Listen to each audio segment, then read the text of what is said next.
रात का अंधेरा घना हो चुका था। गांव के किनारे स्थित बाग में कोई जाने की हिम्मत नहीं करता था। लोग कहते थे कि वहां कुछ अजीब घटित होता है, जैसे रात में पेड़ खुद बोलते हों। एक रात रामू नाम का लड़का जिज्ञासा के कारण बाग में चला गया। हवा में एक अजीब सी सिहरन थी। पेड़ों के बीच से एक रहस्यमयी आवाज आ रही थी, जैसे कोई फुसफुसा रहा हो। रामू ने ध्यान से सुना। आवाजें जैसे उसे बुला रही थीं।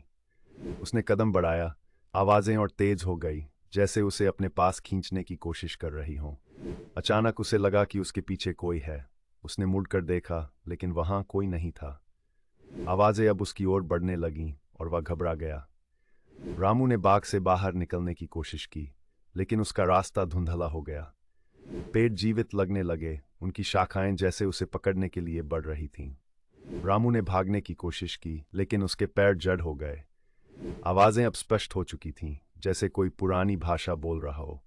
उसकी आंखों के सामने एक धुंधली आकृति उभरी, जो धीरे धीरे स्पष्ट होती गई। यह आकृति एक प्राचीन योद्धा की थी, जिसका चेहरा भयावह था और उसकी आंखों में एक अद्भुत लालसा थी। रामू की चीखें बाग में गूंज उठीं, लेकिन किसी ने नहीं सुना। अगली सुबह गांव वालों ने बाग के पास रामू के जूते पाए, लेकिन वह खुद कभी नहीं मिला। बाग की आवाजों का रहस्य अब और भी गहरा हो गया था और लोग फिर से उस बाग के पास जाने से डरने लगे।